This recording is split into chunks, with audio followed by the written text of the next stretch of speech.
Hello, everyone. Welcome to the Montana Farm Bureau Field Notes podcast. My name is Haley Drugsma. For those of you who don't know me, I am the digital communications lead here at the Montana Farm Bureau Federation. I'd like to kick today's podcast off with a reminder that if you have anything you'd like to learn about, a pertinent news story, or someone you'd want to see us bring on the podcast, whether that's yourself or someone you know, please shoot me an email at haleyd@mfbf.org. That's HALEYD@mfbf.org. My goal is always to bring you interesting, exciting content about agriculture, and I love your recommendations. Now, let's get into today's episode. Today, I am joined by Buddy Cheff, our Northwest County's president, and Casey Mott, who is the vice president of the Montana Farm Bureau. Thank you guys for joining me. The reason that we have these two guys on today is that they were participants of the 2025 Washington, D.C. fly-in.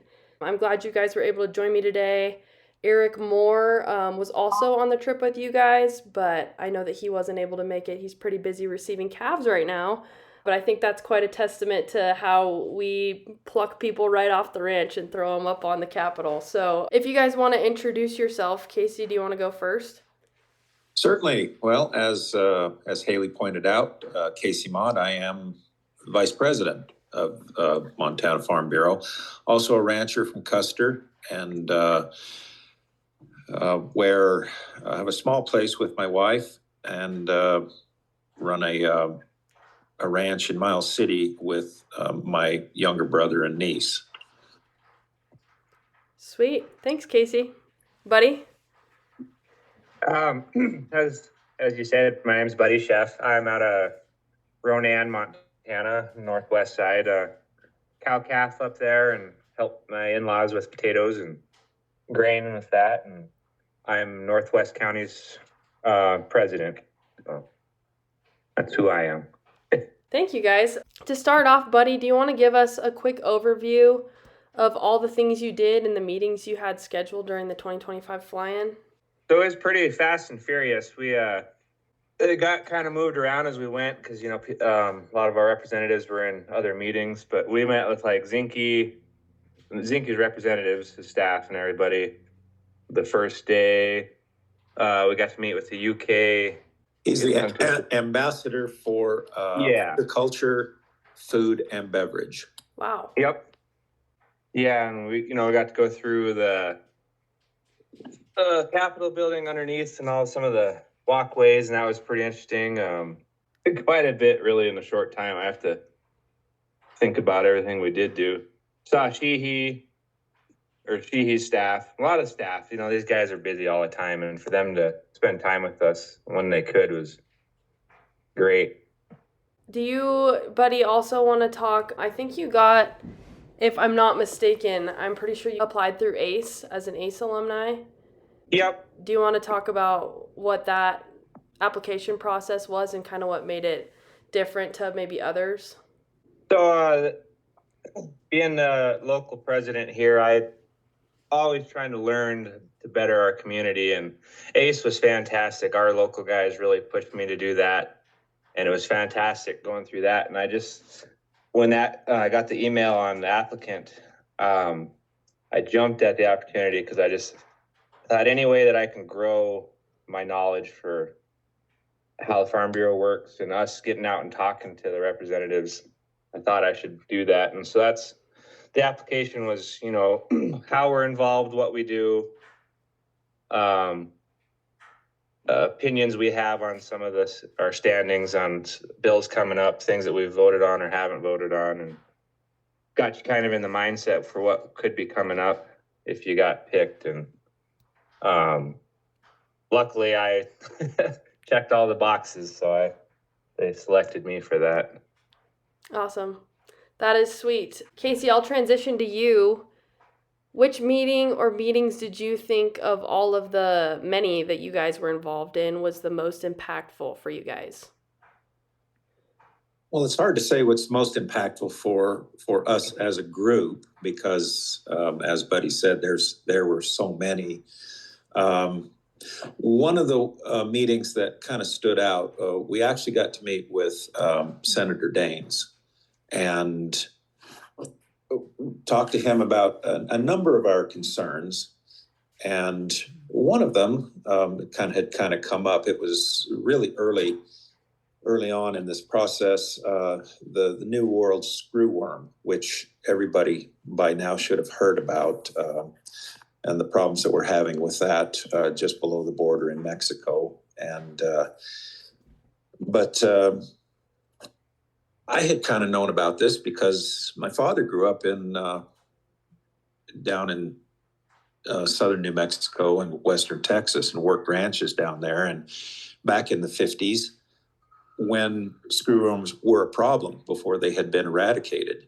And he had always told me what a problem it was, and that what a godsend it was when they got the sterile fly program going and actually took care of the screwworms and got rid of them. And in fact, they did such a good job that everybody forgot about it.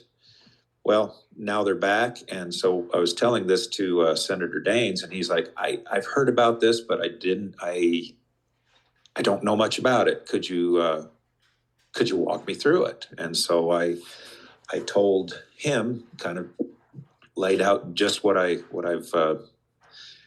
said to your listeners, and then told him that what we would like to see is that it be on the radar, and that what we really would like is that the United States would have facilities for producing the sterile flies. And since then, I've noticed that there's been money allocated for that, and that there's at least two facilities supposed to come online. It's not a problem that is going to affect producers in Montana, but it could indirectly if we get flies come across the border. I'm afraid that we're going to see that could tank the market.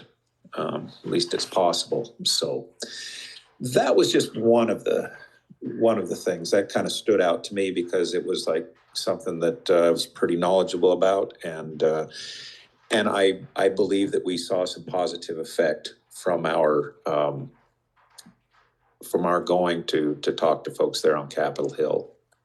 So some of the others, of course, we talked to the heads of agencies such as the Bureau of Land Management and the Forest Service, as well as the Fish and Wildlife Service. And we talked to them about the grizzly bears. Could probably have Buddy tell you more about that conversation, since that's more in his in his area. Yeah, Buddy, if you want to touch on the grizzly bear action out in western Montana where you're at, that would be great. Yeah, everybody kind of feels it's good to get personal experiences out, and I haven't had any real scary encounters with them, but they were kind of a lower corridor on the range, the Mission Range there, and they come through the place all the time, and I explained to them, I carry a firearm with me because some of it's so thick in the brush, and you're checking those fence lines, you're looking for cows, and you bump into them on and off, and if you're unlucky enough to have cubs with them, you want to have something. And and a lot of those guys, they hear that stuff, but it's the more they hear it, the more it's like, yeah, there is another case right here where they're in the scenario. There hasn't had anything happen yet, but people are nervous of it happening, and That's great. I'm glad you guys got to share a little bit of firsthand experience there. And even with the cattle stress and how that impacts profitability of an operation and things like that are things that I think legislators, representatives at that level might not always get to consider. So that's great that you guys got to go up there and talk to them a little bit about that. You both were there shortly after the One Big Beautiful Bill Act was signed into law. Farm Bureau supported that legislation. Do you want to tell us about some of the provisions included that are important for farmers and ranchers? They talked a lot on the tax cuts that'll be beneficial, and that was a lot of the stuff that they were trying to get into the farm bill. A lot of it that got passed in the Big Beautiful Bill really affected in a positive way the farm bill. Stuff that they just couldn't agree on actually got agreed on with this bill. Yeah, do you want to touch on it a little bit as well, Casey? There was the the farm bill that they were, the skinny farm bill, and because one of the other things we'd talked about was it Prop 20 that was passed in California about the hog confinement crates, and how California they don't want that, and they don't believe that anybody else should be allowed to have that. Well, that was our concern, and they were assured us that was going to come up in the skinny farm bill, that some provisions that would help mitigate that sort of problem. That's good. I'm glad to hear all of that. I heard that you guys also had a meeting with White House staff in the executive office building. What was that like? Did any of the issues you raised with them seem like new information to them? And how do you think your meeting will make a difference for Montanans? Well, one of the things, kind of bringing that personal experience. So when we were talking to, that would have been Trump's chief of staff for agriculture, it was a good meeting. And we were talking about, because Eastern Montana, of course, we're now in the 6th year of a 3-year grasshopper cycle. And so we said that we'd like to see more funding for grasshopper, for the grasshopper problem. And he was like, I've heard of this, but is it really that bad? And I was able to bring up a video that I had taken last year of one of the infestations that we had in Custer, and, just walking through an alfalfa field and just having, just swarms of the dang things flying up in front of me, and it had the video and could show him. So it was, sort of reinforced the problem. And so they got to see kind of firsthand just what we're dealing with. So. Yeah, to see that footage, I'm sure, was pretty impactful for them, especially those who might be removed from agriculture and those who might just never deal with grasshopper in the quantities that you do out in Eastern Montana. Sure, and I mean, you can hear about it, but when you actually see it, it certainly makes a difference. I agree. Yeah, that's great that you were able to show them that. Buddy, do you want to touch on your experience at that meeting too? Yeah, the guy's name was Jason. And he was actually surprised me. I think he was younger than I am. And I was kind of the younger guy of the group. And I was like, wow, this guy's got his life together. It seems like, but it made you feel good. He knew a lot, but he didn't know like the specifics on some of the stuff we talked. And him and his aide, they took notes on everything. And it made you feel good that like they're really listening to you. And I think they're good at keeping their faces pretty straight and not emotional to it, but they asked questions that made us talk more. I brought up Maha quite a bit in all of our meetings, and which is Make America Healthy. And they're nervous about chemicals getting sprayed and the crops and stuff. And some of our guys up here, like I said, are potato farmers and grain guys, and it's sprays that have been used forever and they've been tested and they're healthy, but the misconceptions out there. And these guys, they knew all about it, but they really liked hearing what we had to say on it. And just their attitudes towards it. It didn't make you feel like you were belittled at all. They wanted to hear it. And I thought that was fantastic. Yeah, that is wonderful. I think putting a face to some of these different things, these different stories, makes a big impact, that you're able to go in and see them face to face, shake their hand, talk to them, and kind of give them the rundown, firsthand account on what you all deal with. I heard that you guys also were able to meet with the public policy staff at the American Farm Bureau Federation.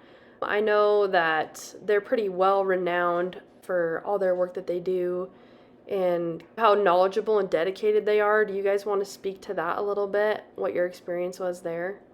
Well, it was trying to think how we met with a number of them on various that deal with various topics, and just as you say, good people, very knowledgeable. Oh, and really in depth. Boy, we really got into the weeds on some of those issues. I think our grassroots structure really lends itself to some positive impact, and just how renowned they are at that national level really makes a difference when we're carrying our policy forward. Buddy, do you want to speak to your experience a little bit as well? Yeah, it was, the first thing they did was took us around their building and showed us all the offices. And it was fantastic. And they said some of the best views, like you could walk out up on their balcony up above, or they're just the roof, I guess it was, and you could see everything. So that was very cool. But when we met with them, they talked kind of a lot of the stuff that we were bringing up. They talked a little bit screwworm. They talked labor, which is what Eric was really concerned with, because he's on the east side, and they can't find help to run tractors and stuff over there. And so they had good stuff to, like, because we had the basics for Montana, and they gave us a lot of specifics on all that for across the country. And so, like, it was nice. We got a little more pointers, I would say, than stuff that we didn't necessarily know, but stuff we had an idea of from our standpoint. So that was kind of nice to just reinforce our opinions we already had, I think. But the view sounds awesome, buddy. I know it was your first time in Washington, D.C., and I kind of want to see what your first impression was of the city. We hit it on I think they said the busiest time of the year, so that was kind of a shock getting in all the people. The biggest thing to me, though, was how big all these buildings were. A lot of these old buildings, they're marble or, stonework, and the pillars on them, and these pillars are 6 foot across. They're just giant buildings. And you always see pictures or videos if you've never been there, and it's like, well, that's pretty cool, it's pretty big, but it's pretty impressive, the amount of stonework that's in it and the construction of a lot of these buildings. Yeah, that's sweet. I've never been myself, so I appreciate the insight there. I'm sure I'll probably make it out there one day with some sort of Farm Bureau trip. Casey, I know you're a history buff. What's it like spending time in D.C. for someone who is pretty into that? Well, not only myself, but Eric Moore was, I had just finished reading a book on one of the latest ones on the Battle of Gettysburg, and Eric and his wife had gone out a few days early so that he could travel up to the battlefield itself. So we spent a lot of when we weren't in meetings, when we're traveling around, we're talking about, Gettysburg and history. And when you're traveling around that city, it's like it's not just these great buildings, but the monuments, and quite a few of them, monuments to, Civil War generals and various other leaders. And it's just, the history is everywhere you go. You see some aspect of it. And so it's, I just find it fascinating and, very inspiring as well. How sweet is that to be able to tag on some history tourism action to all of your policy work in DC? Another thing that I kind of want to ask you guys is how Montana Farm Bureau prepared you guys for the meetings. Were you ever nervous kind of going into it? Did you feel like you had a good prepping by some of our staff? I have to say, Nicole is the best. She just, she's really good at that. And, we got together ahead of time and we talked about like which of these issues are our individual strengths and the sort of things that we would like to talk about. And so we kind of divvied things up and kind of went that way. So Nicole was really good. She seems to know everybody in that city, and so that was really helpful. But I'd have to say that just being in an organization like Montana Farm Bureau that just, being vice president, have an opportunity to talk to a lot of people in front of a lot of people. And so, I lost my fear of speaking in front of crowds of people a long time. Mm-hmm. And, just being in Montana Farm Bureau certainly helped that. But, and knowing the issues and knowing what's important to our members, that really gives you a leg up. And when you go up there to talk to these folks. For sure. Buddy, do you want to speak to that as well a little bit? Yeah, Nicole, she definitely, I'll use the term, she held my hand for everything. Being a newbie doing it, I was very green. And I was slightly nervous just because I've talked to some of our local representatives and stuff, but it feels like it's going to be way more intimidating over there. And our prep work, we were communicating back and forth lots. We had emails out, and all of our topics, she did just as much research or more. And so she was giving us key points to remember. And she made it fantastic. And all the staff that helped with the book, the flights and the hotel, they all do fantastic. And for somebody like me that was not experienced, they definitely took care of me. I agree. Nicole is the best. We have some pretty awesome legislative staff here at Montana Farm Bureau, and I'm sure the legislative staff at AFBF is right there with them, making some pretty big changes and supporting our members as best they can. I kind of want to have you guys touch on your recommendations. Why do you think it's important for farmers and ranchers to make this trek all the way to DC? And kind of if you would recommend it to other members who might be listening. Well, I would certainly recommend it for any member of Montana Farm Bureau to take the time and to go to the DC fly-in. One of the problems that we have as farmers and ranchers is that we get so caught up in our work, in the day-to-day existence of running our operations, and it can be hard to get away, and it's so important to know that if we're not there speaking to our representatives, other people are. And maybe they're not the one, maybe they get the ear of those folks, and then we get legislation that doesn't go our way or is very helpful to us.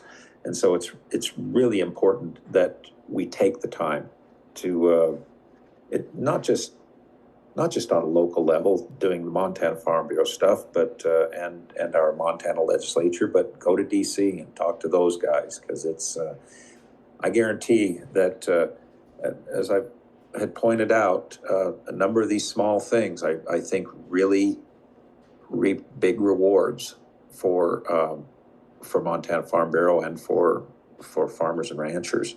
The old saying goes that if you're not at the table, you're on the table, and I certainly believe that to be true, especially in such a small percentage of our general U.S. population being farmers and ranchers. We really have to make our voices heard and be as loud as we can. Buddy, would you like to speak to that as well a little bit? Yeah, definitely. I think older generations, they don't, it was always, it's my business, it doesn't matter what you don't need to know, And I think nowadays we really need to work on getting our stories out there, and because there's a lot of negative, false information out that, everybody beats their cows, or they brand them until they're bleeding, and they just do all these terrible things, and they don't see the side where the rancher's sitting there with a calf that's freezing to death trying to save its life, and the struggles, or farming it, if they're just butchering the land. Well, no, they're putting nutrients back into it. If they were butchering the land, it wouldn't give back. And I think non-ag people don't understand a lot of that. And I think the more we can get the voices out there, because a lot of these people, they want to help and they want to work with us, especially in DC, but they just don't know. And if they haven't heard it from a farmer or rancher, they're not going to hear it from anybody but social media or the news. They just going to hear the negative story and they don't know. And so I think if we can get out and give our information and tell them what's going on, that this is actually what is happening, my personal experiences, it really they're open to it. They're not opposing it. They don't know any better. And I think the more that we can do that is better. And I recommend it to everybody in our area that I've talked to apply for it, to try and go in the future. I think it's fantastic. The DC fly-in it's up there with a fantastic opportunity to actually get out and talk about life in agriculture. Yes, I would totally echo that. Now's probably more important than ever to be sharing some of those personal firsthand stories. So I totally agree. To put a bow on this and kind of wrap things up, of all the different things that you did, whether it was in a meeting, whether it was on the schedule, or maybe something you did in your free time, what was the coolest thing that either of you did while you were in DC? Well, probably one of the most interesting things. It started on Wednesday afternoon. Rebecca and I had got there earlier in the day. So we had a few hours before things were going to kick off. So we went to the National Portrait Gallery, and they have all of the in the portrait gallery, of course, is that's where all of the U.S. presidents have their official portraits, and just going through and just being there amidst all that history and some of these very famous works that I had only ever seen in books before, and I'm seeing it in person. That just from a DC perspective, I think that was one of the most interesting things. Of course, being able to see our representatives from Montana and the heads of the agencies, that was also, where else do you get to do that than doing the DC fly-in? So I'd have to say, all in all, it's really hard to pick one thing that tops it all, because the whole trip itself was just, it was one thing right after another, just what you were seeing, who you were meeting. All in all, it was just, it was a great experience. That portrait gallery sounds super interesting, and I agree. Like, Farm Bureau plugs people into our government in ways that I don't think you can find many other places. So that's awesome. Buddy, what was your favorite part of your trip to DC? It's pretty hard to pick out anything that was just my absolute favorite. I enjoyed all of it for different things. One thing that sticks out to me, though, that was just kind of comical, I thought we probably had more pictures taken of us than we took pictures of. Cowboy hats aren't too common in DC, and we were dressed, I would say, pretty well. And then our cowboy hats and stuff, there was quite a few people that were getting our pictures, pointing at it. It was just kind of weird being like, oh wow, like we're getting a lot of attention for not doing anything but just being there, and I thought that was pretty interesting. I'm not really used to something like that, but that's awesome. You gotta spread the culture out east, I suppose. That's super cool. Very funny, but I'm glad that you guys had such an awesome experience. I really appreciate you taking the time today to talk a little bit about your experience in DC. Well, you're welcome. Yep, definitely. Awesome. Thank you, guys. Glad we could. Thank you all for tuning in today. If you are interested in participating in the 2026 Montana Farm Bureau Washington, D.C. fly-in, more information will be available at our annual convention in Missoula from November 17th through the 20th at Hilton Garden Inn or at mfbf.org after that event.